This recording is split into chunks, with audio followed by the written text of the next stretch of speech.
Yeah, when I was younger, that was sort of just after Jan van Riebeeck landed at the Cape, I I had a dream to become a minister, because in the church I was in, you had to become that was the title. And so I ran the youth club for a while, and then I spoke to our minister, and he said, you must come around and see me. So I went round to his house one night, sat down. Now I'm like 20, 21 years old. And he says to me, so you want to go into the ministry? So yeah, I'm thinking about it. He says, okay, describe God to me.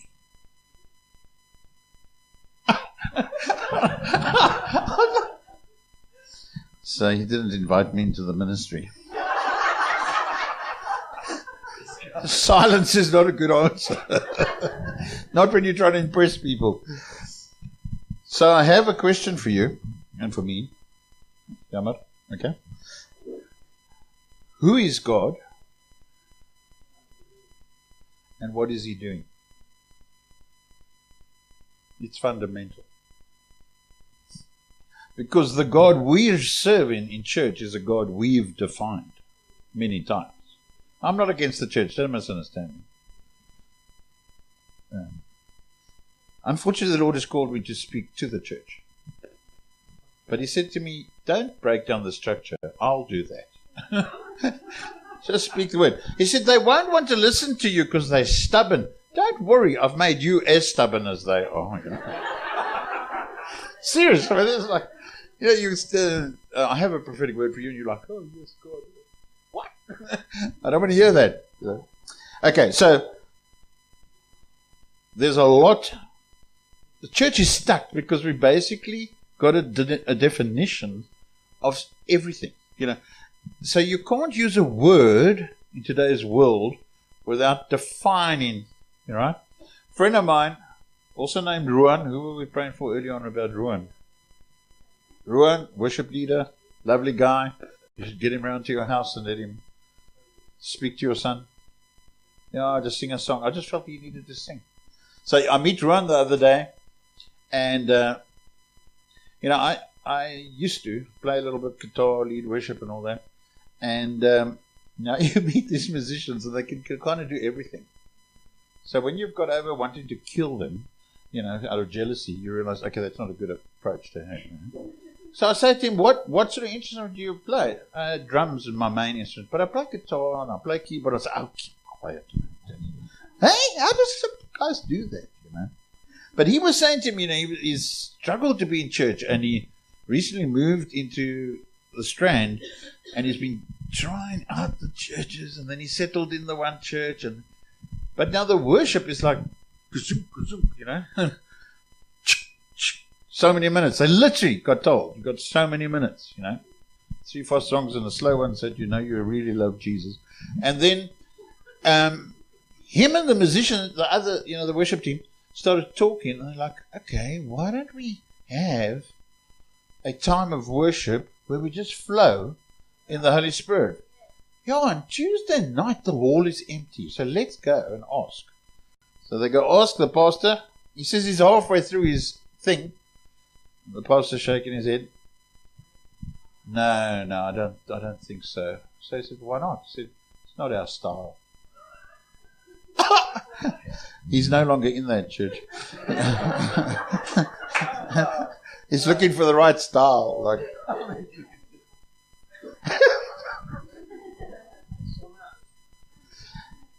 Okay, so because the next question then flows is, who are you and what are you doing?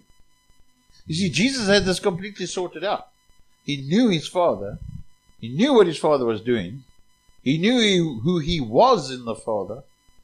And he knew he had to do what he saw the Father do and say what the Father said. And we get swayed off that sometimes. So let me say this. To know Father, to know the Son, and to know the Holy Spirit, I need to die. I don't get to know them any other way. I don't get to know them because I'm somebody, or I'm alive in my own definitions. You need to die. You need to die. Why? Because now I can only see through a glass dimly. So it doesn't matter how much we debate. It doesn't matter how much theology we come up with. I'm seeing through a glass dimly. And I mean, there is revelation. I'm not saying there isn't revelation. I don't care how much revelation the person's got. He is seen through a glass dimly. And we need to step away from man. We need to step away from the teachings, because church has become this teaching place. We get taught. But often a lot of it is not revelation. There's no impartation. It's often 21 ways to improve your life kind of teachings. 13 things God can do for you today.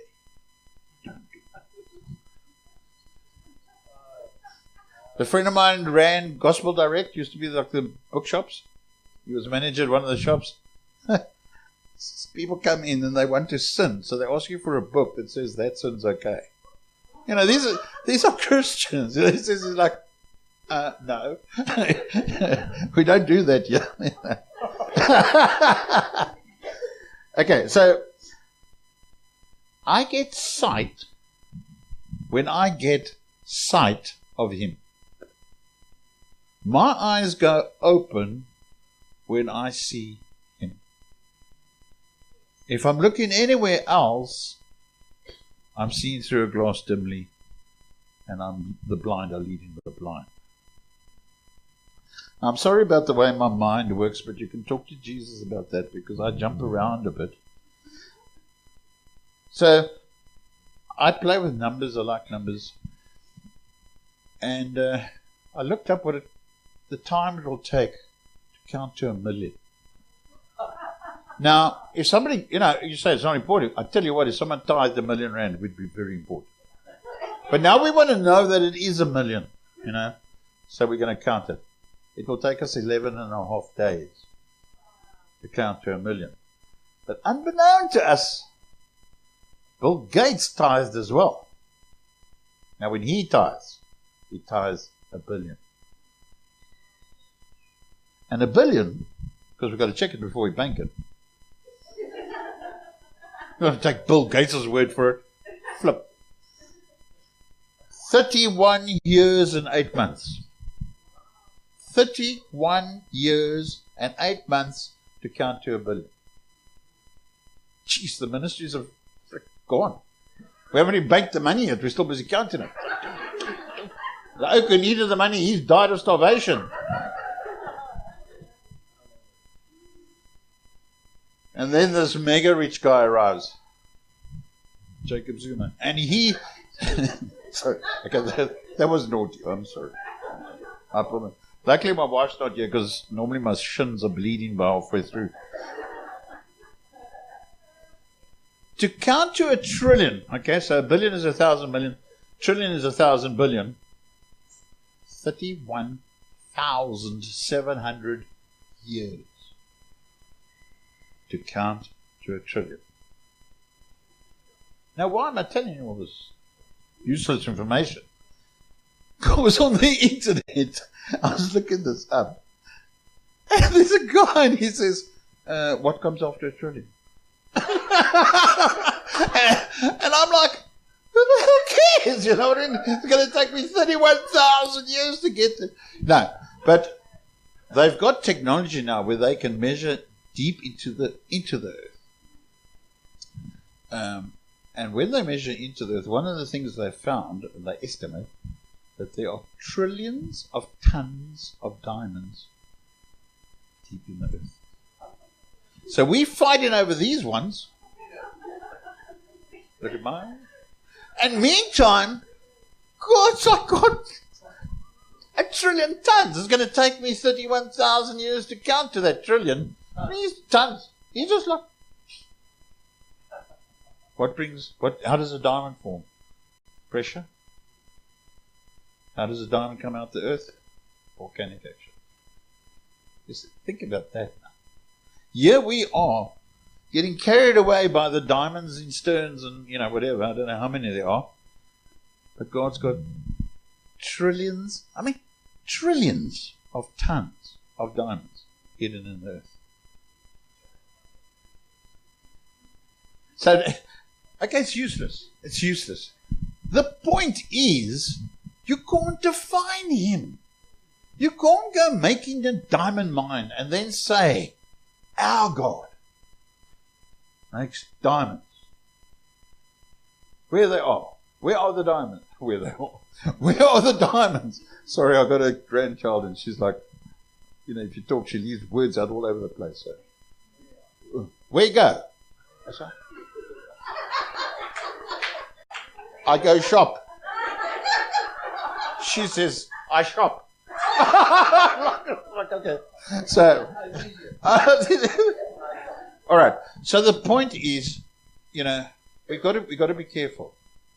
I mean, I planted a church in the year 2000, and I was trained. I knew what church was. I was a pastor, and for 5 years, whatever I did, I had it all drawn out. It was called Wells of Life. When we gather, and when we go. And I had little wheels and blocks. So funny, see you. This really happened. So now whatever I decide doesn't work. Right, guys, we're going to have Bible study on Tuesday evening. My house. Cool. Yes, we had Bible study. Right, okay, we've got to come up with something else. Okay, we're going to have open worship on Friday nights. You've got to come up with the right Friday, because if you say that the first Friday of the month, then everybody goes, I can remember that, You can't say every alternate Friday, because then you get into the 5-week months, and, it's very confusing. People can't get it right. So, nobody comes. So now I get to church, I'm preaching angry. I'm angry at you. You're in my church, and you don't do what God told me we have to do. My one friend, I'm preaching there, my one friend sits in the back, he's like, yes, Uli, what now? Can you smile?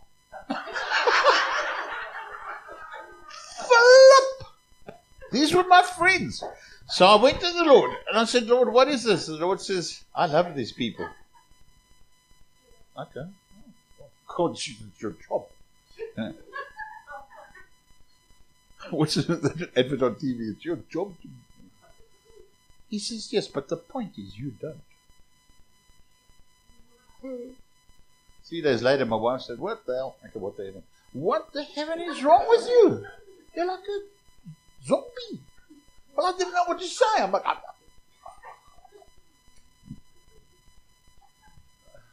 The point I'm trying to make is that we can force this stuff onto people and get murugh with them, and they get intimidated because you're the pastor, and then they start to behave the way you want them to.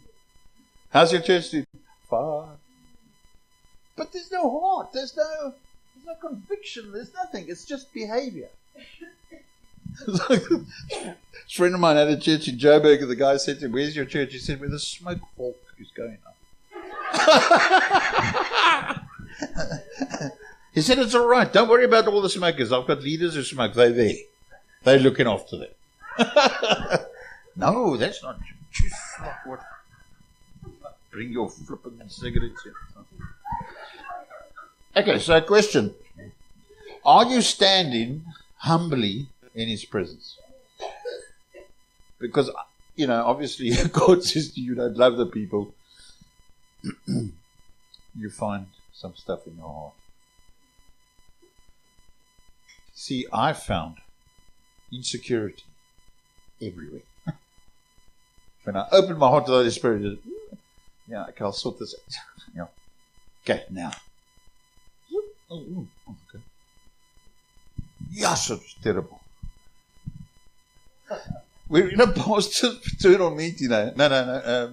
One of these apostolic flow meetings. And the guy comes across from America, man, and he comes and he teaches. And we have lunch, and everyone's like friendly with each other, and there are like 40 of us in the room, and it's like so cool. And then he's going to teach us, and he teaches us, and then he's going to pray for us, and he comes around the room praying. Oh, can't wait for your job.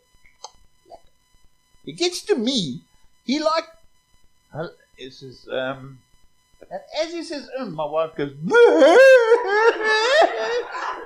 like, not here, And he looks straight me in the eye and says, I'm going to pray with her now because she's cried because of you. I mean, I had friends in the room standing next to me. I mean, it's embarrassing, Yes, like he prays for Leslie, but he names the exact things that I'm doing to her, in the ministry. And then I know he's coming back to me. I'm out of here. And then he comes back to, yes, and God claps me a heavy, big time. Now I'm drunk, not because of the Spirit.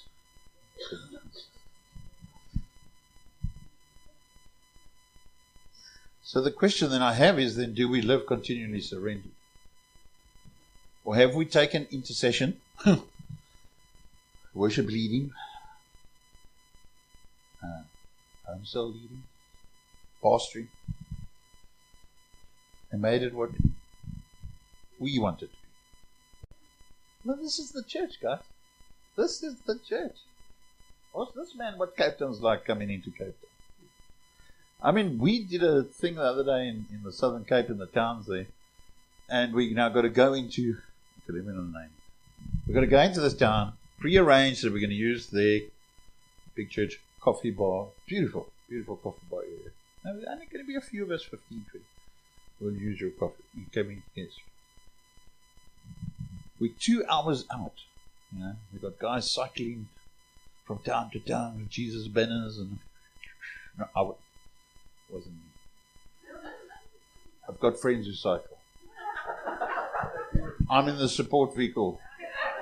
First stops at the pie shop, to buy them. They have to have pies.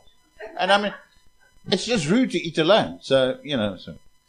Anyhow, so we're 2 hours out from this town, and the worship guy who's from the town, who's from that church, goes down just to check. Who's this oak? No, he says, I don't know the guy's coming. I mean, I know, Susan. Susan knows him. No. No, we don't know him. We don't know who his covering is. And something else they didn't know. So, Susan phones me. Like, big trouble, this is going to be. That's fine, we go to the Wimpy, man. Now, there's an anointing there in the Wimpy, man. Yes. I said the other morning, I was in the Wimpy. and I'm paying. And this guy's ordered his breakfast. And he ordered, why didn't I wait to hear what he was going to order? Because are you like that? The other oak ordered, you should have ordered that. Huh? And he ordered crispy chips. And I just had my soft, soggy chips. Oh, no. I must remember crispy chips. So I said to her, don't worry, man, we'll go to the Wimpy. She said, yeah. And then someone found her and opened up something and we got away with, got into there.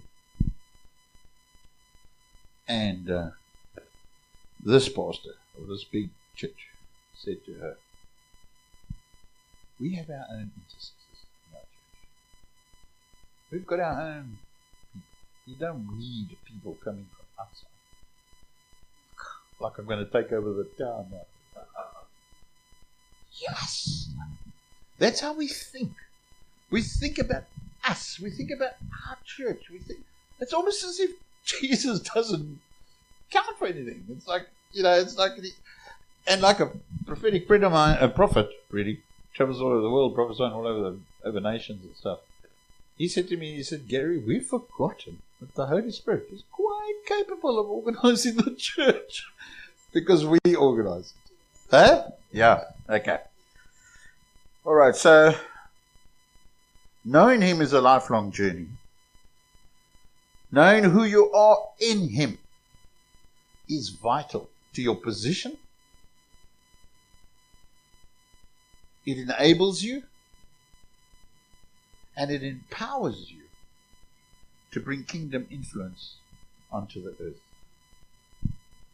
So yes, we have to know Him, right? But now we see through glass dimly, and one day we will know as we are known, right? So that part of it is a journey of unfolding truth, right?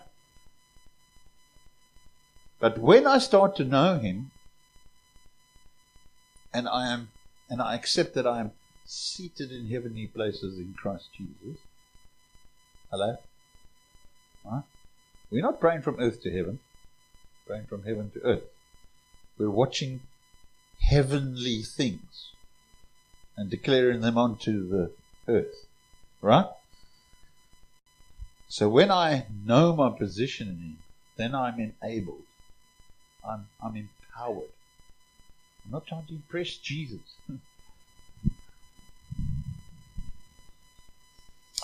Okay, so Ephesians, I'm not going to go to the scriptures, it's going to take too long, but Ephesians 1, I mean, the problem with Ephesians, I wish that, it's like you need it, when you start, you can't stop. It's like, you start reading, it's like, okay, and then you find you're in chapter 4 already. It's like, okay, but I still can't stop. Yes, I love it. Okay, so Ephesians 1 verse 3. We are blessed with every spiritual blessing in heavenly places. You are blessed with every... I'm coming to a point, so please don't think I just talk nonsense. Verse 9. He's made known the mystery, right, to us. He's made known His mystery to us. Did you go to Bible study? No?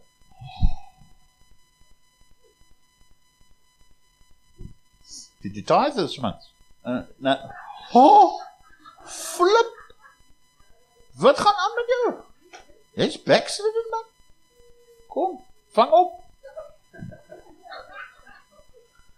Verse 11. I mean, we've been through, some really meaningful stuff today. But let me just encourage you. He works all things, verse 11, according to the counsel of His will.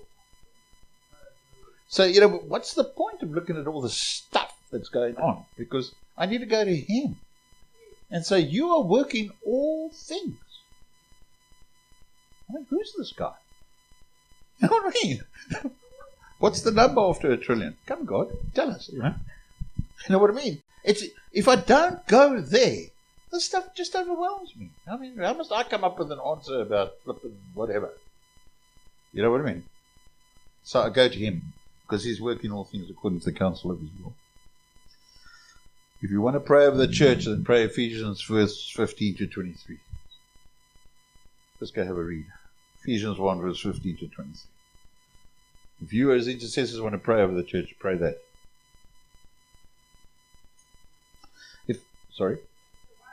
Chapter 1 verse 15 to 23. Ephesians 2 verse 6. Oh, someone get sorry. He has made us sit together in the heavenly places in Christ Jesus. Yes, when I found that scripture, well, I've read it about a million times. But when I found that, and I actually watched it, and I actually read it, I'm like, oh my goodness. It's like the answer to everything. It's like, I used to run around like performing and playing my guitar. Now I can just, what?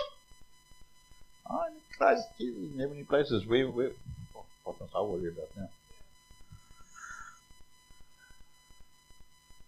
We're running out of time. In 1996, I had a very cushy job in the fishing industry, and And then the guy who worked with me, he said, let's go into business on our own. And so we went into business on our own in computer software, and we worked in the fishing industry still. We were still working for the fishing industry as an outside company. Man, and I was living well. Yes, like I was an elder in the church. My wife had a hardware company. I had the software company. We had 3 houses. We had 3 cars. We were go to Sun City for our holidays. I used to love gambling. Yeah, just sort of thought I'd throw that out there.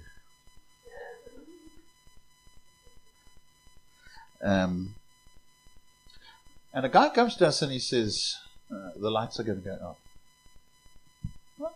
What? No, the lights are going to go off. I mean, we go out to the church, eh? We go to the Spur. We somehow will out our company credit card, pay for everybody, because they're all students.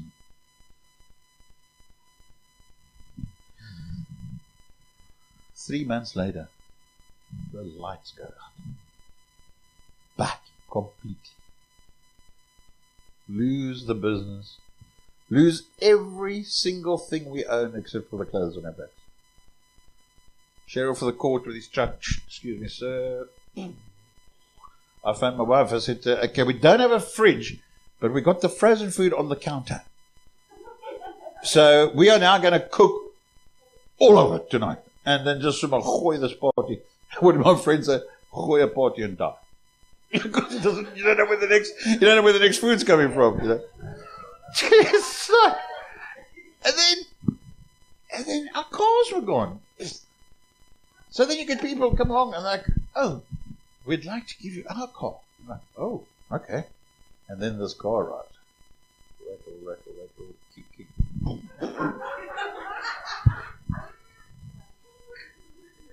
Stand up in church and you say, guys, okay, we're struggling with the Monza. I still drive Opals. So I'm not knocking Opal. Okay. Just saying. It was a Monza. We're struggling with the Monza at the moment. We can't get it going. Flippin' millionaires sitting in my church. Sorry about that. I'm still learning. He shouts from the back of the church, this guy's got mega money.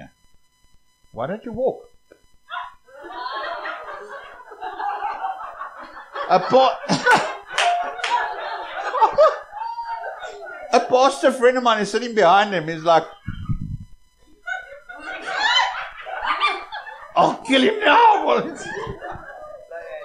I'll lay hands on him around his neck. Okay. So, my wife gets like a part-time job for like 2,000 rand a month. Okay, this is going to sound like I'm criticizing. I'm not criticizing. Telling you what happened. All my Christian business friends.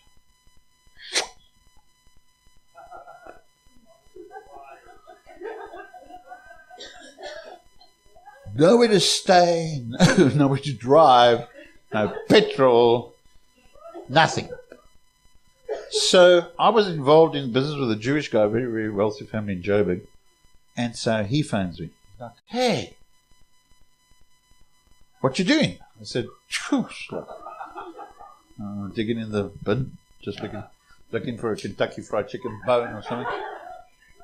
So he says to me,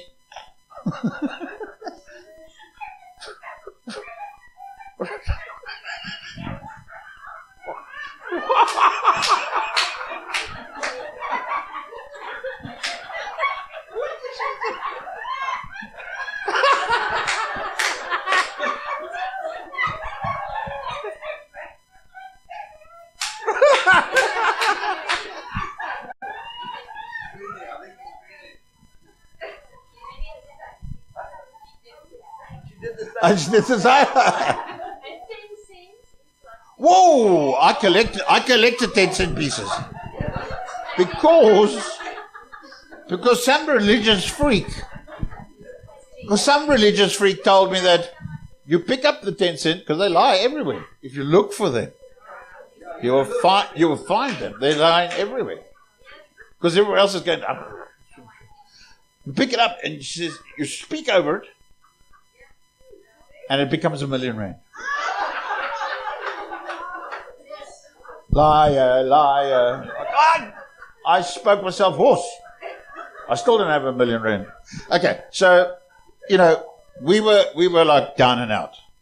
And why am I telling you this? Okay, so God goes through a thing of restoring us. But obviously, I just sent to my father a list of stuff. Dad, when I'm 48, I'm going to be a multimillionaire. And then I'm going to buy you this. I'm building John, our pastor, a house. And, I got a list of 10 things. Yeah, I've made it. Oh, God. Jesus.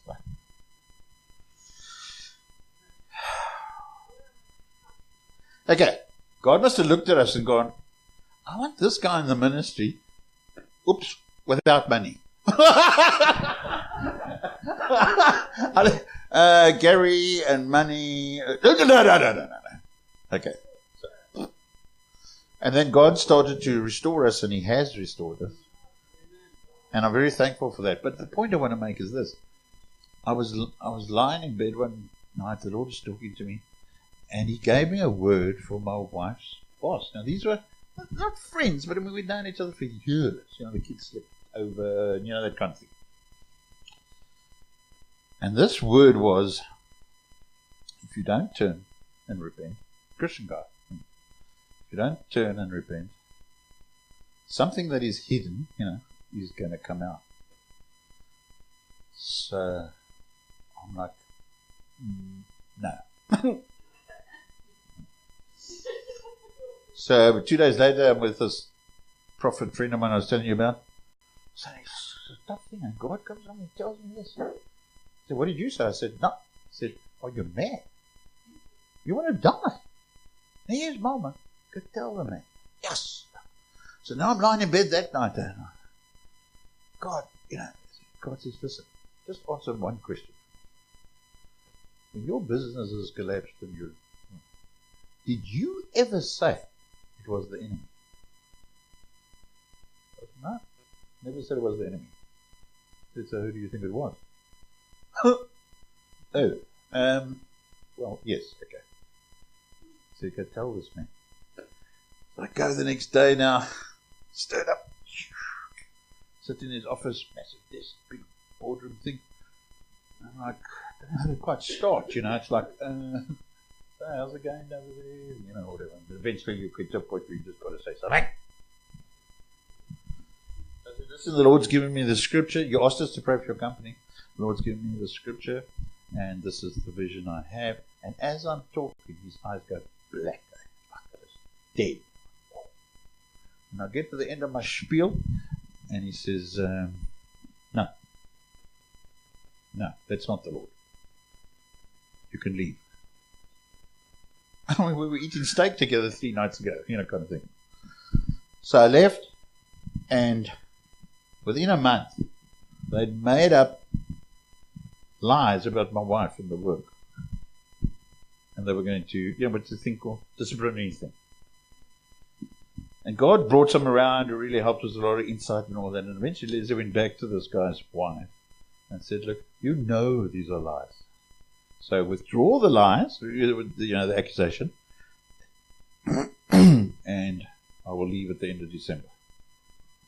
And so they withdrew all of that. So this is made up stuff, though. It's like, so they did that, they withdrew everything, and she worked till December, and then she walked out. 6 months later. I said to him, it's either coming out of your business or out of your family. I don't know which. So I said, no, it's not the Lord, so it's fine. 6 months later, his son comes out of the closet as gay and gets married to a guy. And this man teaches on Christian radio. He's a big deal guy. And God just said to me, Now, I'm not knocking the guy. That's what I'm saying. What I'm saying is, we can't play with him. You know? And, you know, obviously when you're in the ministry, well, not Warren, he's got a lot of money, but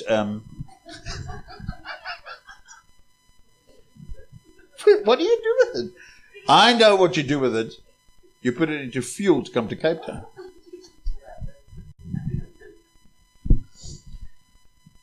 And yeah, the other day we were just sort of, you know, short of cash, and you know, the ministry sometimes was a bit strange. And I met a friend of mine, a guy from Oudtshoorn, and I said to him, you know, this is strange. It's not that we haven't got faith; it's that we are almost frustrated because the call is bigger than the money supply. If you know what I'm trying to say. So, oh, Gary, come up to. Where do I just want to be careful I don't say somewhere I don't want to go. Huh? No. No, there are certain limitations. No, but you know what I mean. Come up to East London. Yeah. But we don't have the. You know what I mean? No, you got to wait up. So I say to Gert, you know, will you keep us in prayer? This thing is happening all over the nation. Because now we talk about the nameless, faceless, and they're coming out of the shadows with conviction and clarity of call and all that, but there's no money. Well, because the money is going to flipping 14 million rand church buildings, you know. But he said to me, he took this to the Lord, and he said, Lord, what is this thing? Why is your church struggling like this? And the Lord said, it is all about faith and not having any crutch in your life. And when you have faith and you've thrown away the crutches, and I've dealt with your crutches, whatever it is now, then I will release more than you would ever need. Now that is very encouraging. But the point is, where... Go on. Do you want to go sit outside or what? Because you're disturbing me now. You're adjusting the anointing, man. Oh, you've. Well, I phoned him. Like, you know, I phoned this very good friend of mine, and I'm like, we don't know what to do. You know, this is now midnight, and he's in Japan on a month's holiday in his camper thing. If there was a hint of jealousy there, it wasn't meant. Some people, they suffer. So it's midnight, and I get this SMS back, you know. I'm sure you don't want to hear this. No, I don't want to hear it. What he calls for, he provides for. Sleep well. Well, okay. All right, so, you know, right, I'm going to push on to finish off. Hebrews 6 verse 19 to 20. I'm not going to go read it. Hebrews 6 verse 19 to 20. Listen, guys, sonship. We've got to get sonship. We've got to get sonship.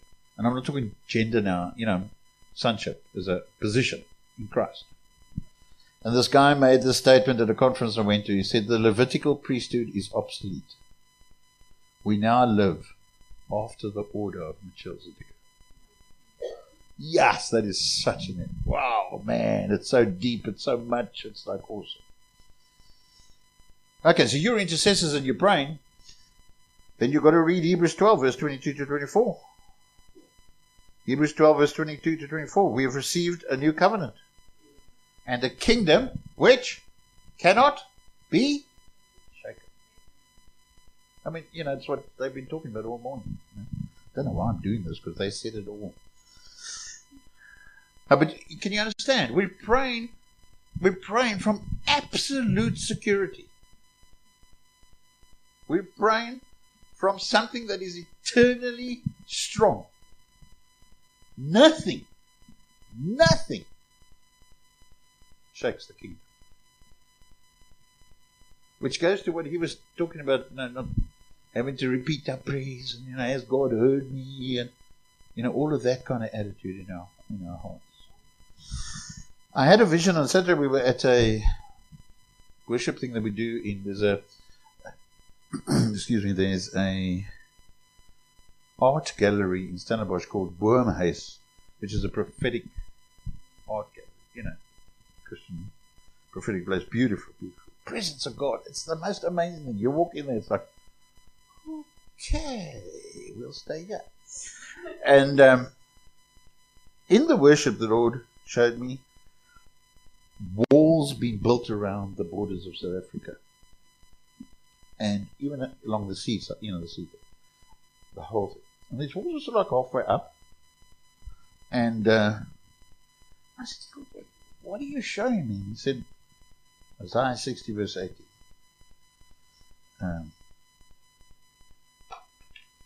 Because he talks in there about the walls of salvation and the gates of praise.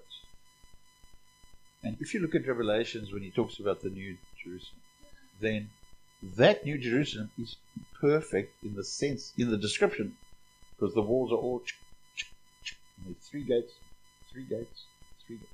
So there's an alignment that we need to be praying the nation into, which puts perfect walls and completed walls of salvation around our nation and positions the gates where they need to be. Right? So we're praying for a nation. Okay, let me finish the vision. Then I look in the country, and as I, in this picture, I'm sort of casting my eye through the nation, and the Lord says, the gates of hell will not prevail against my church. But you are starting with the gates of hell. Start with my gates, particularly the gates of praise. Because when the glory of God, this is what I found in Plentywood Bay when we were the intercessors there, but out arguing with each other, competitive, just commotion. And then okay, what are you guys doing? No, this strong man, and I'm like, what? Look, I'm not a trained intercessor or anything, so don't misunderstand me. I'm not dictating to you. I'm just saying, wait. If we get into the glory, as my friend says, Jezebel doesn't come walking into the glory like. That's it. No, she's gone. She's not going to stay there. So we don't have to focus on that. We need to focus on him. And everything is under his direction.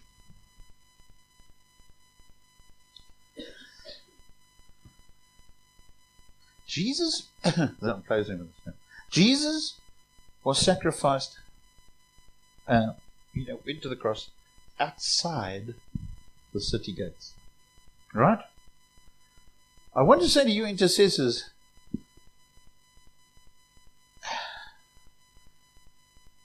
you need to come out of the church to be effective in the revival. You need to come out of, I'm not talking about fellowshipping with people now, I'm talking about structure. You need to come out of the structure. Because the ones who are resisting most of the time are in the church. And often the leaders. There's a given thing that they've got and they don't want it disturbed and changed. And when you sit in that environment, it almost limits what you understand or what you see and what you declare. So the way I see this thing, and I mean, Warren and Mirjam obviously got a lot more detail of the picture, but I would say to you as intercessors, there's a work to be done as intercessors for the nation and for the city. But it's not a church work. It's a relational work. When I ran my church, we threw structure completely away. And we just worked with, I'm not talking about organization. Obviously, you've got to organize things, but I'm talking about structure now. So, limitation, predetermined. That's very difficult for you to sit in that environment. I'm not saying you mustn't go to church. Sit in that environment, and that is what you see. Because I mean, Why are we in this mess? We're in this mess because the church is quiet. You know what I mean? If the church wasn't quiet, we wouldn't be sitting in this mess.